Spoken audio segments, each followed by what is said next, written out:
What's up, queer hustlers? It's Michelle, and I am here with Dalia Kinsey from Kinsey Wellness and Communications. Hey, Dalia, you want to introduce yourself to the crew?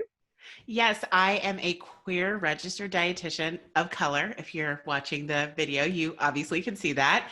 And I'm centered on serving the same community that you're working with. So I'm super excited to be here. Super, super excited to have you and to talk about wellness. We don't get to do that super much. So tell me, what inspired you to start this business? Like, what were you doing before? Well, and I still have a day job. So I mostly work in the public health arena and with school systems with kids who have like new allergies they have to manage or new problems that affect their digestive system. But my real passion is wellness and putting people on a positive trajectory when it comes to their self-care. And I knew that people weren't serving marginalized people. They were doing lip service, like they cared about what was going on with people of color, like they cared what was going on with trans folks and everything.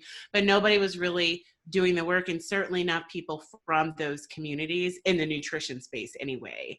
And I know that how you're treated affects your baseline stress levels, and that affects how your health plays out. So a lot of times when people are saying, oh, we're so worried about these Black people, they don't eat well, they love that fried food, blah blah blah blah blah, blaming the consumer for all their health problems, they're not factoring in what systemic oppression does to the body.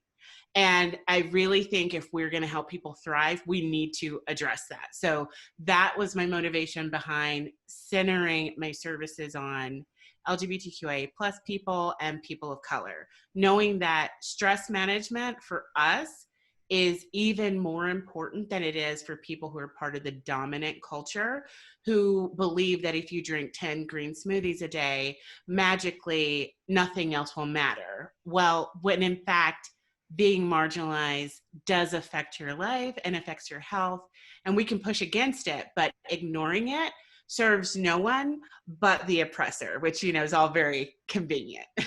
Very convenient. And we know all about systemic oppression in the macro level, but talk to me a little bit about medical oppression, because I know your clients come to you and have been ignored by all kinds of doctors, nutritionists, all kinds of health professionals. How does that affect people long term? And what kind of work do you have to Yeah. do to sort of like help undo that? It's insane to me how often when I see it addressed in the literature, people will talk about how certain folks don't really trust the medical establishment and that, they want to do work to establish that trust. But rarely do you see people own all of the crimes against humanity that people who worked in healing spaces and worked in mainstream Western medicine perpetrated against marginalized folks. How many people chemically castrated gay men? This wasn't something that happened in the backwoods. This is something that happened in the West in mainstream medical arenas. Who has taken ownership of that? Who has apologize for that? So people say they want to establish trust, but then they will not own all of the hideous things that have been done. And so many of the rules that we have around what is ethical testing or ethical as far as research methods go, these have been established recently, and for years we didn't apply them to imprisoned people. So how many Black American men were experimented on in the prison system? It's well documented. It's so funny. Sometimes people will, in old studies in the 60s and the 50s, it'll talk about the study participants as though they were voluntary, but they were incarcerated, and they might incentivize the people involved in the study by exposing them to substances they were addicted to prior to being admitted. And that's literally why they're stuck there. So it's very annoying to me when the medical establishment says, oh, we just wish these people would trust us, when what have you done to establish that trust? And as recently as 2018, I think it was Preston, does that sound right? As far as a textbook publisher, some major book publisher was put on blast on Twitter for having like a list of super racist stereotypes in their training texts that people were currently using, telling people like, oh, Black people don't really feel pain that much, so be careful about giving them painkillers. What? I'm sorry. Is that based in actual science? No, that's not. Maybe if you think like Nazi science is legitimate science, then sure. But no, it's not real. So all the time I come across people who have horror stories to share about abuse they've received during a doctor's visit. And I don't think people know how common it is. So even I call myself a small fat. So I'm fat, but it's not like I can't find chairs that I can fit in. And it's not like I deal with the level of persecution that people in a super fat body might go through. But when I go to the doctor and I complain of anything, people want to talk about my weight. So I could come in with a broken foot and people will say, oh, well, maybe this pain in your foot's related to your weight. And it doesn't matter how obvious it is that that's not the thing. I'm like, okay, well, I was fat a week prior and my foot didn't hurt. So how do you explain that?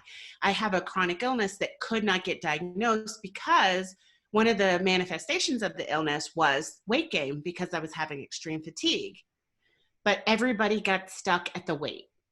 And I was having like hot flashes and all these other symptoms. And people would say stuff like, oh, well, you know, obese people often feel warmer than other people. I'm like, yeah, dummy, I've been fat before, but I'm having hot flashes. Like, I know there's a difference and people just don't listen. So a lot of femme presenting people experience that type of dismissal when they go to the doctor, that no one wants to believe your symptoms. That belief in female hysteria, it hasn't totally gone away. That belief that women imagine their symptoms.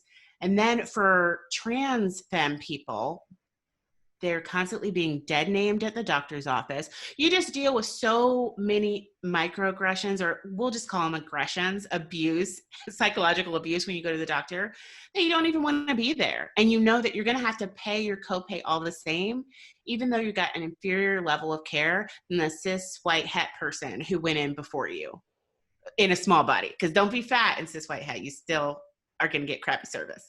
So for most people that I come across, I really have to focus on empowering them to set boundaries and to feel confident in firing people and not listening to your healthcare provider like they are this all-knowing, you know, person that you must look up to and obey everything they say. They're full of bias just like the rest of us, and they don't know everything. And if your desires are not part of how they decide how to administer care, they're trash. Because under what circumstances does somebody's consent become irrelevant? In my opinion, literally never. So if somebody is in a large body and they don't want to talk about their weight, that is the end of the discussion. If someone is trans and they don't want to go through like this long patient history with you when they know that you received their records and you can read it on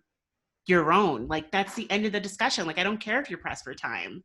If this is difficult for the patient to sit through and discuss, that has to factor in. And if you're not capable of doing that and making space for that, you're fired. And that does come from a little bit of a place of privilege, because I can get as many sick days as I want. And I have the time and the resources to say, well, I went to the doctor, but they suck, so I'm going again, you know? So I understand that's not possible for everyone, but for a lot of people, the biggest block is knowing that they can do that and that they really should. And if you don't set the boundaries, who will? Yeah, absolutely. And, you know, there's this double-edged sword endemic of what you're talking about, because you've got people that are going to the doctor and saying, well, I can't trust what the doctor tells me. And then you've got people saying, well, what's the point of even going to the doctor? And then they're not getting health care at all. So you must have people coming to you that really need a lot of kind of remediation. How do you start to address that with your clients?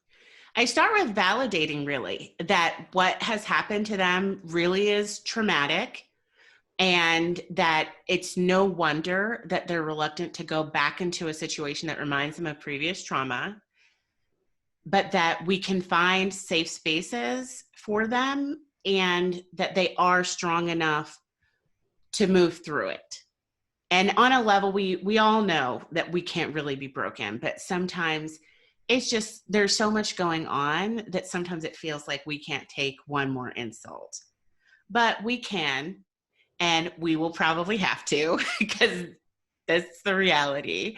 So I try to help see the trauma. I think that is very helpful when people are trying to process something bad that's happened to them, is having it validated and reflected back to them. No, you did not overreact. This is wrong and it should not have happened, but it did happen. What are we going to do now? I was speaking to someone a couple of days ago who works with cancer prevention and was talking about how early detection is so crucial with a lot of different types of cancer, and that LGBTQIA plus people are at higher risk of dying from a lot of cancers that respond well to treatment because of late detection, because of not being screened.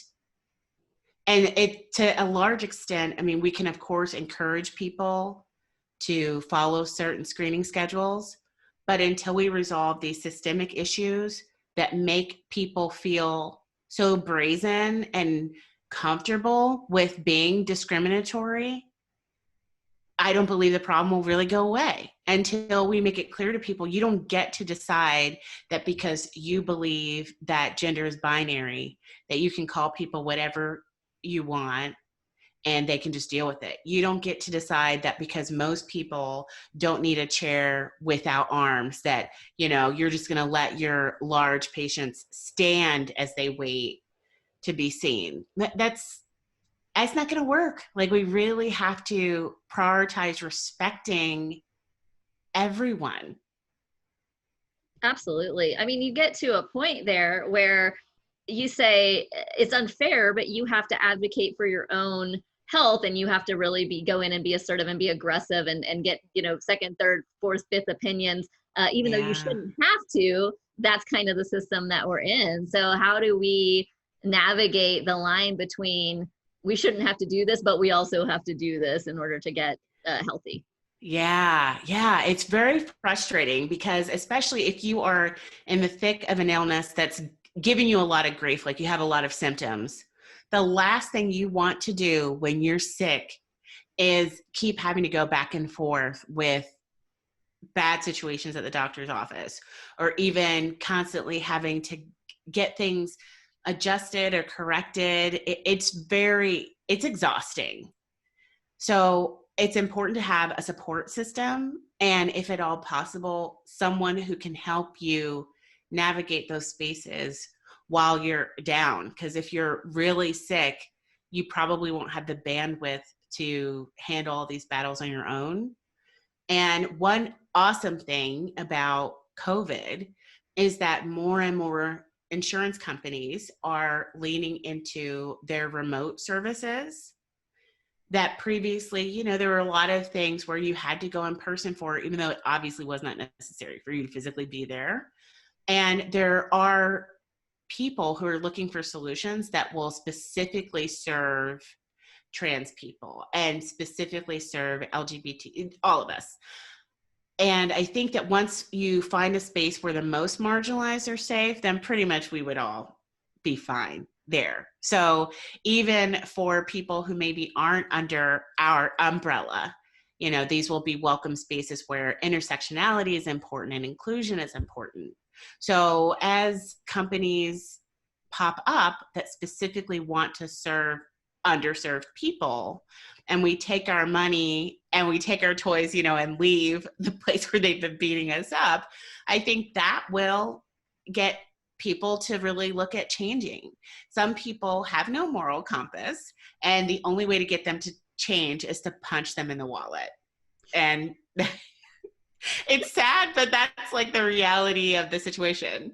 Straight in the wallet. And you know, when we talk about queering capitalism, this is one of the things that we're talking about. And one of the questions that comes up all the time at Queer Hustle is, what does being queer have anything to do with business? But a lot of what we're doing, and a lot of the people that I'm talking to and working with, it's really kind of about almost creating our own systems outside to help and serve each other, because the systems that are existing are not really there to serve. So, you know, it's almost like creating our own ecosystem in a way. Absolutely. And in spaces that, what I found is that when you queer almost anything, it becomes more inclusive. Mm-hmm. And even I used to go to, well, during the pandemic, I'm not going anywhere, but there was a trans yoga class that I just loved in downtown Atlanta. So it was a bit of a commute for me, but I was willing to drive past all these other cis white het yoga studios to get there because it was such an inclusive space. And even though it's a trans-centered space and I'm a cis person, the respect for people working hard to get to a place of self-acceptance and to realize that the human family is diverse and that is beautiful. It was just totally worth it. And I felt good about knowing that my money was going towards someone who went out of their way to serve their own underserved community and also made room for people who really weren't in their target. Of course, you don't want the people who aren't in your target to take over your class, which I feel like the non-trans people were cognizant of that. You absolutely don't want your trans yoga class to be chock full of cis people, but like a sprinkle, won't hurt anything. One of my favorite new trends in business is these types of spaces and, queer gyms, there's overt racism and transphobia and misogyny. There's implicit bias. And then there's just something that's like straight up ignorance. And I don't even mean in a derogatory way when I say ignorance. I think for cis people, it doesn't occur to a lot of people if they've never had a trans friend or relative or they're not trans. They don't think about things like, oh, it must be really uncomfortable for a trans person to find a yoga class and they're wearing, tight yoga pants and things like that, and all the things that people have to think about that other people don't even think about. So it's like people don't know what they don't know, right? A lot of the time. Right.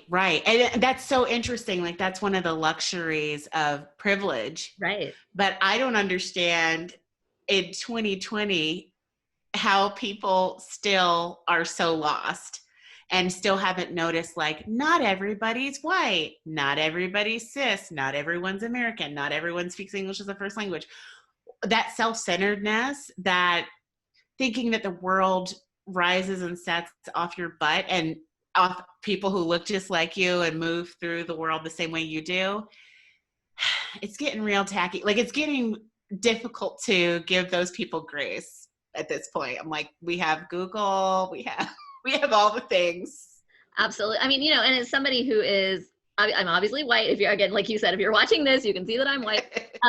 And somebody who, I'm from Oklahoma, I have relatives that are like in the Fox News bubble. And I went through the whole like 2016 curve of like, I can't be around my own relatives too. Like, oh, I have to find a way to like understand that they're not getting any information that's not like Sinclair Broadcasting or their neighbors telling them the same, because I can't hate my grandma anymore. I have to figure out how to like be okay with the fact that she's not okay in this particular way. And like, I don't know, it's just, there's so much to kind of unpack and navigate. Obviously, we just got through a really nail biting election. I'm going to experience that is over. I think it is, but I know, right? We hope so. I think so.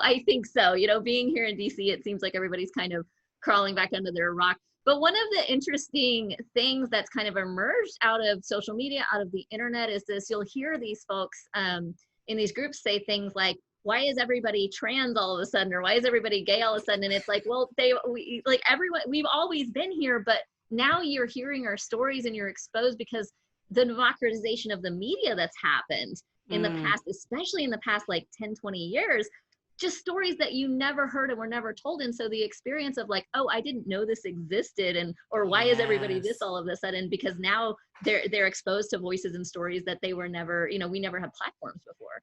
It's so interesting. And like all of that, I want to start with what you said about us moving through this very difficult transition, or really just surviving the previous administration and then looking like we're moving forward. It was difficult to navigate. Who do you cancel? I live in the deep South, and it was like, I can't cancel everybody, right? So I have a lot of people in my life that still think that the only people telling the truth are on Fox News. And I just feel a little sad for them, because they're really missing out on a lot of the beauty of the human experience, because they live in this little fear bubble where they're concerned that they're going to be erased, and that somehow allowing people of color to have like this much happiness will obliterate white folks from the face of the earth. Like they really have that tension and that fear that like, people are trying to get me. I'm like, probably not. But so I've just tried to give them room, but also allow myself to show up authentically so that I don't have to be the only one who's uncomfortable all the time, because I think that's something that marginalized folks are used to doing. You might tone down your queerness, or you tone down whatever about you is different from the dominant culture to make everyone else comfortable.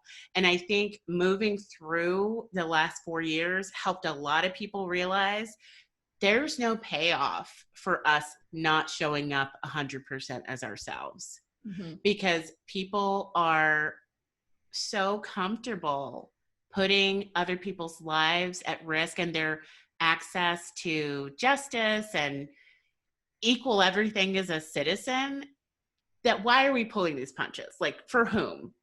And if people in our lives don't even know we're queer, who is that serving? And two, you say like, oh, what's up with all the trans people all of a sudden? Okay, so I recently came out to my immediate family. I was already out to my brother. My family is very, very religious, very, we're going to say fundamentalist Christian, somewhere in between that and cult. Okay. Like fundamentalist Christian, culty, somewhere in there. And one of the things they told me when I told them, you know, I just felt like there was no point in me compromising or hiding who I am. I think this is who I was meant to be. I'm not comfortable, like, not being totally transparent about this. I kept wishing that y'all would lose access to the internet so I could just live my life. But obviously that's not going to happen. So I'm going to go ahead and let you know what's going on. And they said, you know, we've just seen this gay agenda. It's picking up so much momentum. And we're not saying we don't love you. I mean, we love you. But what God has said is wrong is just wrong. Maybe it's something in the food. There do seem to be gay people just everywhere all of a sudden. So it could have been something I ate. That's the final verdict. But after I had that conversation, I felt so much more free.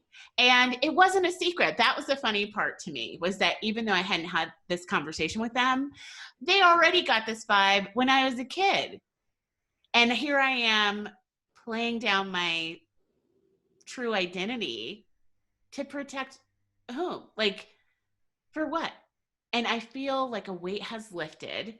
And now I don't allow people into my space that can't even see queer people as human. So there were people in my space who have suddenly ghosted that didn't get the vibe, I guess, because I'm in a straight passing relationship, and were just like horrified that maybe it would rub off and somehow when I go to hell in a handbasket, they'll be sucked along with me. I don't know. And I feel so much better knowing those people aren't in my space. But if you have loved ones that are kind of stuck because of all the misinformation they're getting from people who are in a Fox News bubble, they're getting a lot of misinformation. And a lot of their fears are being played upon and blown up. If that person still brings enough positive things into your life, you don't necessarily need to kick them out, especially if they're like immediate family. But we really have to guard our space and think about how many of those toxic people we're willing to let in, especially if it's just like some friend of a friend. For what, you know? I really want to talk about this concept of like being in a straight passing relationship or rolling into privilege that you can have if you want to have it because it feels good, it feels safe. I'm certainly guilty of this at times. I am a bisexual, pansexual person. I am non-binary, but I'm very femme presenting. I do date cis men sometimes, and then I've been in relationships, you know, I was in a long relationship with a trans woman who for a while was not out as a trans woman, presenting as a cis man while she navigated how to, you know, approach her transition at work and things like that. And so you're in this queer relationship that everyone perceives as a straight relationship unless and until it becomes and obviously, and it did eventually become an obviously queer relationship. But the way that it felt walking down the street holding her hand, you know, post transition, and then the way that it feels walking down the street with like a cis man, I find relief, obviously, in the straight passing relationship, in just being able to blend in sometimes and just being able to not have to explain sometimes. And then I'll also feel an obligation to educate and explain and say, hey, just because a relationship looks like it's straight or whatever, it's not necessarily. You don't know somebody's gender identity. You don't know either of their, you know, sexual orientations. I know lots and lots of bisexual cis women that are married to men, for instance. And it's just kind of interesting to, where's the line between, is it okay sometimes for us to say, you know what, today I just don't feel like explaining this and I'm just going to walk down the street and blend in, versus like, I need to be visible all of the time, and that's a responsibility. And I personally go in and out of those feelings. Right. I do feel like maybe a few weeks ago when I was feeling very self-righteous about being out of the closet 100%. And I will say in my defense, I came out gradually. So I've been out to friends for at least 15 years. And, you know, just kind of worked my way through people at work. But other people who don't have the option of kind of sometimes identifying and not, help me realize that it isn't safe for everyone to be fully out, and that only they can decide. And it's not kind for us to put pressure on people and be like, you're not being gay correctly, you're doing it wrong, because they don't feel like constantly coming out. And when you are bi or pansexual, it's like you never finish coming out. Like every time you meet someone, you you have to just like keep putting it out there, or to go out of your way to do things that you feel like signal queerness to other people, whether that's through body piercings or some other way you want to Some put tattoos to like there. how queer I am. I know, right? You try and get all queered up. Well, it's funny. I was trying to figure out, do I really want to always wear like very boxy masculine clothes because I want everyone to read like not straight, or is that really what I want to wear? And sometimes it's hard for me to tell. So I really want to get to a point where I know I'm making the decision from a heart-centered place, not being pushed around by what people around me want or think.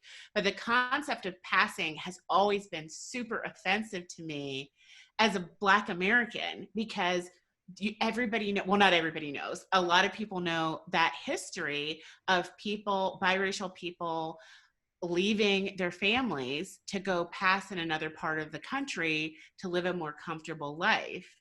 And the idea of abandoning your true identity to get a little bit of privilege, it's like, it's gross, right? Like that's your knee-jerk reaction, is that's bad for you, the person.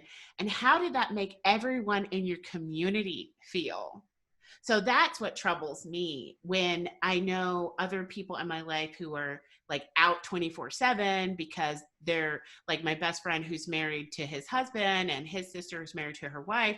You know, they don't get to go in and out of being in that spotlight. And I wondered, what does it feel like to them to see me opt for some privilege crumbs and to go pass? I didn't even know that they've ever thought about it, but that was all tied to my concept of passing for people of color. Like it just felt gross to me. I don't know if you've ever seen Imitation of Life. There's some super, super crazy old movie. And basically the storyline is this little biracial girl in the 50s or maybe early 60s just becomes obsessed with passing because she is so white presenting. And it isn't until her mother dies that at the end, she finally owns what she's really given up by sacrificing that part of her identity. And that the only person who was really ever going to love her through and through was the one person she continually rejected.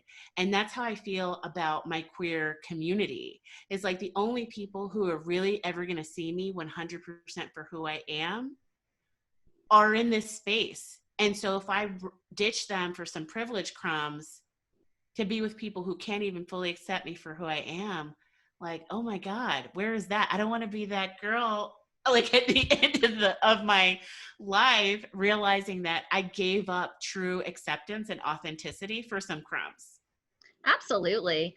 I think sometimes where questions come about for me, obviously as a white person, like I want, as an ally, there are weird lines around, I have access to spaces, right? As a queer person, I'm about as like relatively privileged as you can get, right? And I have access to spaces that, you wouldn't feel comfortable in or accepted. Right. A lot of people wouldn't feel comfortable and accepted. And then it's like, at what point can I, if there's a door that's just cracked open a little bit, do I go in there and start to make little inroads and say, hey, you think I look like you and you think I'm like you, but I'm actually not. And here's the difference. And here's, I have an opportunity to start to educate people who haven't been exposed to any friends or family that and wouldn't be comfortable in a Yeah. trans yoga class or whatever, and aren't gonna drop themselves into the middle of the thick of the community. For me to be able to go in and say, let me crack the door open a little bit, is it my responsibility to do that as somebody with relative privilege, and obviously, keeping myself safe if I feel unsafe because people are homophobic or anything like that as well. Right. Or, you know what I mean? It's interesting. Yeah, I like the concept of, I love knowing that there are people out there who have the bandwidth for that and the energy for that. I would say if you have that room, then definitely it's definitely good work.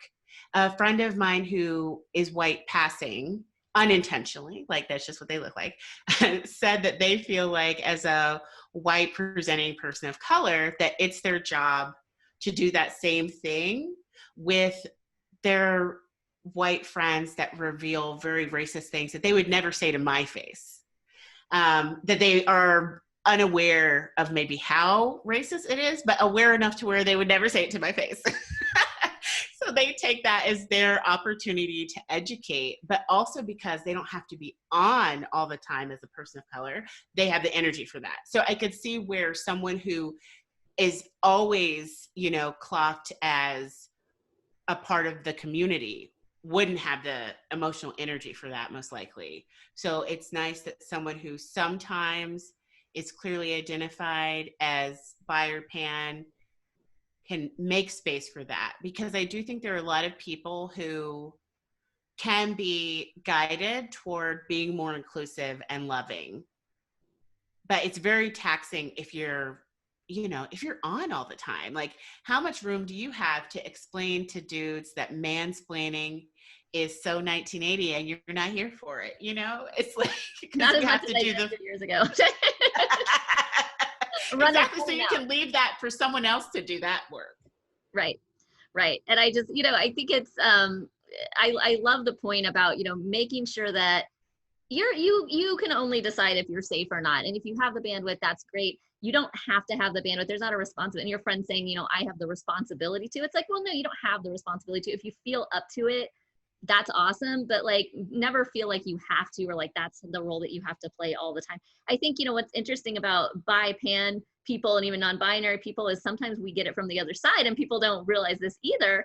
But not only are we not straight enough, but we're also not queer enough. And so sometimes we go into queer spaces and it's like, or even like me hosting this show, people are like, well, you don't seem that queer, or like, are you even really queer? You're not queer enough. It's like, what does that even mean though? Right. Like, you don't see that. What does that mean?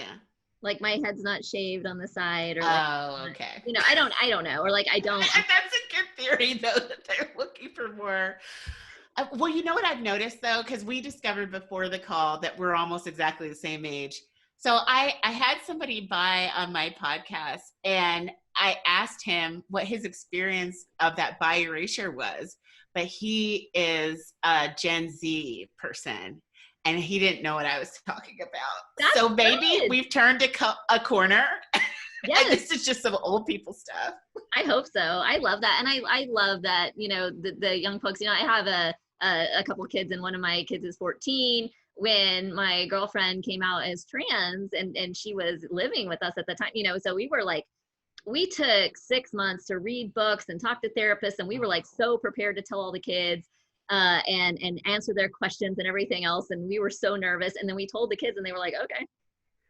Oh, you're like, but I have these books. Yeah, we were like, wait, like, don't you have questions? Like, we're ready. And you're like, oh, that's cool. Like, I have trans friends or whatever. And we were like, seriously? Because it was just such a big deal to us and not to them. And that was such a cool moment to realize, like, the kids are all right. It's going to be Yeah. okay. Like all of these things that we're talking about here and experiencing, maybe they are phasing out for younger generations, and that's super cool. I really hope so, because I want for there to be room for everybody to be themselves. And I think if you're working in public health and you haven't factored in how important it is for people to feel safe around expressing their true identity, you're missing out on a huge determinant of health. Because having to pretend you're something that you're not, it is so draining and stressful. I don't really believe you can live a full, well rounded life if you always have to hide. And it's not our fault if the world around us is making us feel unsafe. And that trauma is real. And even though the people younger than us may not know what bi erasure is, all the millennials know what it is. And all the Gen Xers, like, and people have perpetrated that. I was told once in a gay club during Pride, this girl comes up to me in the women's restroom and says, "What are you doing here?" First of all, what if I was there with my sibling and supporting them? What if I was straight, which I'm not? But it's just the bi erasure of it all. It was just, it was gnarly. And when I came out and told my other friends what had happened, they were in disbelief. But they revealed years later that they always thought the bisexuality thing was a phase. Even they just wouldn't tell me to my face I've because they're heard it not so much assholes. from gay people. Oh, you're just on the way to gay or whatever. And it's like, no, some of us really love everybody. Okay. Like Yeah, it's a real thing. I really love everybody. That's a I real don't thing. understand it. Like, it's almost to the point where I think I'm on the opposite end of the spectrum. I'm like, straightness doesn't exist, you guys. I kind of think that sometimes. I mean, I think it like, I know there's the Kinsey scale and everything else, but like, I'm yeah. like, yeah, but nobody's really straight. Of course, we're biased. We're like, Right. you were socialized to believe that genitals are a determinant of how deeply attracted you could be to somebody. I don't get that, and I'm torn about even using bi all the time because some people are reading that as, oh, I only believe, like, I believe in the gender binary. Right. But I'm like, no, that includes gender. Not that's everybody who's funny and cute. Everybody. Everybody's funny and cute. I love it. Everybody's funny and cute. We love you. Let your light shine as much as you want to, or if you don't feel safe, that's okay too. That's what we got to say to you. Dalia Kinsey, thank you so much for being on. This has been amazing. And for everybody out there, Queer Hustlers, we will see you next time. Bye. Bye.